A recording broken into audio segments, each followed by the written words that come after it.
Leksimizden devamı hürmetli vatandaş. Bugün Çislak 2024 yıl 1. ayının 7. günü yaptık yekşembe. Başta şundan ahırlaştırdık, ahırısı. Nemi dedik? Hazır Prezident Joe Biden hükümetinin cüngü qaratkan siyasi çoğun özgürlüğünün yok ekanligini degan gap bu başqacha aytilib qapti, kechiringlar. Bunun sebebi nima desangiz, hozir bosh qo'ydi. Burunqi siyosat qandaq bo'lgan bo'lsa, Prezident Joe Biden shuni davomlashtirdi. Burunqi siyosat jungoga qattiq qo'l bo'lgan bo'lsa, Prezident Joe Biden shuni davomlashtirdi. Herkes yumshash va demokratlar Prezident Joe Biden jungoga yumshoq qo'l muomala qiladi deganlik emas, shunga bunda cho'ng o'zgarish yo'q deganlik vatandosh. Endi sizga yetkazadigan yana bir xabar vatandoshim. Bugun jonimning nazaridami shuni yetib kelgan bir xabarda masalan deydiki, Rossiya Federatsiyasi Ukrainani 3 kun oda bombardimon qildi raketa bilan dedi. Hozir Kiyev shahridami yoki Ukrainadami hisobda hozir bomba tushgan, bombaning portlashi bilan tok yo'llari uzilib 250 ming Ukrain mushu qish kunida, qish faslida uyda chiroq yo'q, uyda tok yo'q, oshtamoqqa tok yo'q. Mushu kunda qoldi dedi bu. Qandaq azob vatandoshi. Derdimiz aytishgan bo'lsak, mushu tok yo'q, tok bombalandi, o'qi bu oddiy gap, lekin har bir inson, Ukrainalik insonning mushu vaqtdagi siyosatdagi, tafakkuridagi va sezgilaridagi o'zgarishning mushu zulm, mushu uqubat qishning kuni urush bilan Rossiya shunday qildi deydi vatandoshim. Endi bu uningga munosib bo'lmasa, umumiy jihatni aytganda arliq tutuniga sizlarga so'zildik. Ukrainaga g'arb dunyosining yordam berishi arliqda bir qatam shunday ojizlashgan yoki oxirlashgandek bir ish bo'lgan. Masalan, avval Yevropa ittifoqi shunday ifoda bildirgan. Uning keyindan Amerika Qo'shma Shtatlari o'xshash shunday ifoda bildirgan. Ya'ni keyindilar tuyuqsizlardan Amerika Qo'shma Shtatlari prezidenti o'ziga berilgan xos huquqqa binoan skalatdagi harbiy qurol-yarog'larni Ukrainaga yordam qildi. Undan keyin yana bugun endi siyosat yana avvalgi siyosatga yondashib, ya'ni yordam berish ning endi azib qoladiganligi, Ukrainaga yordam berishning endi azib qoladiganligi to'g'risida ya'ni yangi siyosat o'rtaga chiqdi. Bu siyosatning mavzusi bundoq vatandoshim. Aqsaray amaldori ogohlantirib bundoq ko'rsatdi. Amerikaning Ukraina urushiga beradigan mablag'i oxirlashdi. Mavzuli xabar 1. ayning 6 kuni Amerika ovozining Xitoy tili programmasi e'lon qilindi. Xabar bundoq boshlandi. Washington. Amerika Qo'shma Shtatlari prezidenti Joe Biden yuqori darajali hamchot amaldori. Joe Bidenning yuqori darajali hamchot amaldori 1. ayning 5 kuni juma qattiq ogohlantirib bunday ko'rsatdi.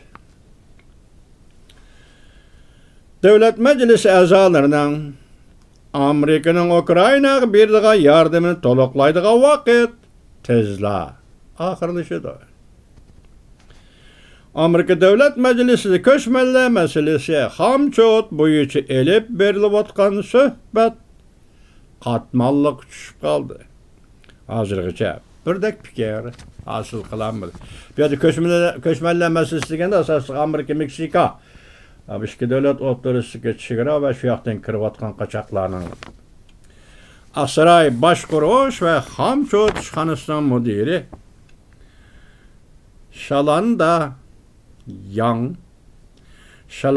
Yang bunda ko'rsatdi. Faqat davlat majlisi tasdiqlash bilan Kiyev ya'ni Ukrainaga yordam beradigan yo'limiz yo'q. Deydi, texnik ko'p yordam berishdan bayamanda ko'ringlar. Faqat davlat majlisi tasdiqlash bilan Kiyev Ukrainaga texnik ko'p yordam berishdan boshqa yana boshqa yo'llar orqali Ukrainaga yordam beradigan yo'limiz yo'q. Cümleni tuzitib anlanglar vatandoshlar. Ukrainada hozir 2 yilga yaqin davomlashgan Rusya Ukrayna vuruşun Rusya'nı çekindiriş için tirişçilik göstermekte. Gerçi hükümet prezidentinin hukuku boyunca Amerika'nın iskilatidan kurallara harbiyeslerden çıkarıp Ukrayna'nı teminlegen bolsa mı Aksaray emeldarı bu hukukunu işletmezlikni karar kıldı. Hamçot emeldarı işletmezlikni karar kıldı. Çünkü devlet meclisi normadan taşkır meblağ bilen teminleşni tasdiklamadı. Yani Ukrayna berildiği yardımını normadan taşkır teminleşni devlet meclisi tasdiklamadı. Şunlaşqa hem de köp türkümde harbiy kural yarakla Ukraynaga kirelmeydi. Dep körsetdi şalanda yan.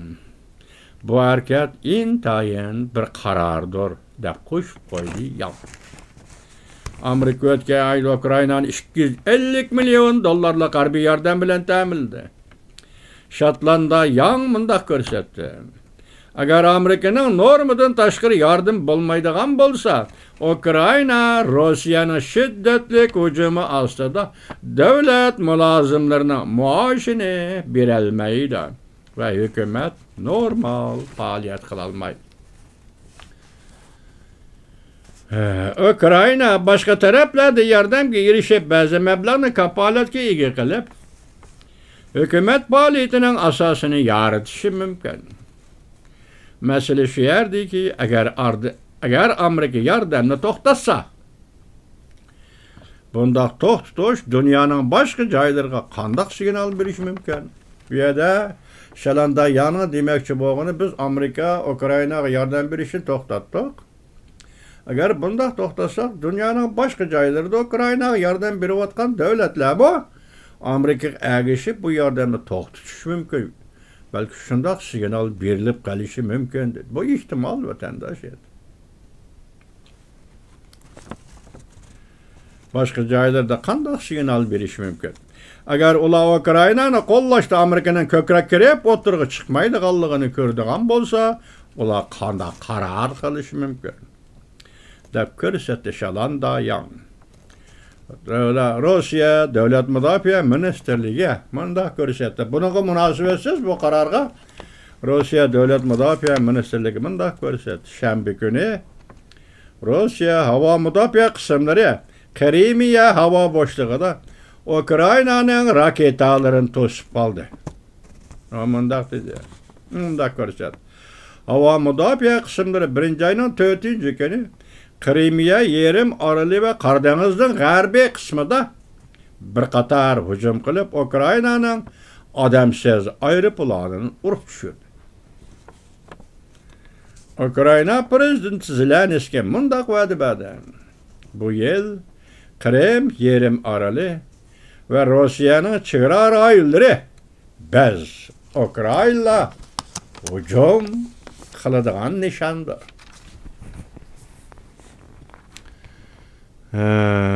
Hozirgi dunyoda 4 xatarlik rayon yoki ba'zi urush bo'lib o'tgan rayon, masalan, Qizil dengizda kichik to'qinish deyli. 2 yildan beri Ukrayna Rossiya urushi deyli. Hozir Hamas Isroiliya urushi deyli. Jiddilashayotgan Tayvan deyli. Hozir Tayvanda jiddilashayotgan ish nima desamiz, bugun Leychinda Tayvanning nomzodi Demokratlar Partisi'nin namzadı mındaqda bir gapni qildi. Bugün ben Demokratlar Partisi'nin namzadı bolsam mı müstakilçi, Gomindançı bolsam mı müstakilçi, ya da Gomindançı bolsa müstakilçi emas, sonra Xitoy ayrım qaraydi onunğa. Kovinjiyana partisi, Ammiy partiya o müstakilçi, hemimiz müstakilçi. Xitoy zadı Tayvan'ı nima qilmoqchi deydigan mundaq bir so'z. Bu urush maydoni deyli. Uni qo'yib turayli, urush maydoni emas. Saylan maydoni, saylan urush maydoni. Gapimiz uyoq ketdi, vatandosh Ukrayna. Hozir qishning kunida boshda aytdik, qishning kunida Ukrayna xalqining kuni. Hozir agar Amerika bu yordamni to'xtatsa, Yevropa bu yordamni to'xtatsa, endi bu ish hem de Amerika'nın özünün sebebi bu, Ukrayna'nın Avrupa İttifaqının özünün sebebi bu. Hem de ciddileşiyotgan yuqorqi 4 rayon Bunun içinde hem de Amerika hem münasebet tabii oldu. Amerika yüzü bunun arlaşması tabii oldu. Amerika münasebetlik bulup kaldık vatandaş. Biz Filipin'de, Canubi Deniz'de, Tayvan, Boğaz'da olsun, meyle Ukrayna, meyle Hamas, hemisi de olsun, bu dünyada yüz verdiğin işler. Amerika arlaşmagan halatda mı? Yani Amerika mesul. Çünkü bu devletinin hemedin eğer mecburiyeti ahlak, devlet ahlak meselesi bu içe bu işlağa aralışırken vatandaş hazır hesap tüpügen hem de Ukrayna'nın bu halatını yani çunkurlap tahlil kılışka ben hazır amalsız kaldım vatandaşım. Bundan deyinki yani bu yardım meselesi kayıt özgürlük bulamdı yok bunu birinin bir degil olmaydı. Yani müşnak vaxtıda uruş, Ukrayna-Rusya uruşu müşilişi ahırlaşamda kandak. Yani ahırlaşının şekli kandak buludu. Vladimir Putin prezident fırsattan paydalanıp Ukrayna'ya yana hücum kılamdı. Ukrayna halkının bunun karşılık görüştü iktidarıya gücü, kudreti kançılık.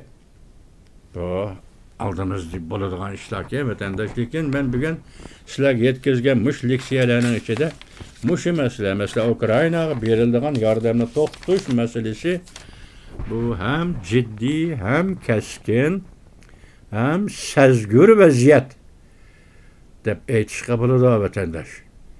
Mana sezgür vaziyet deb aytishga bo'ladi.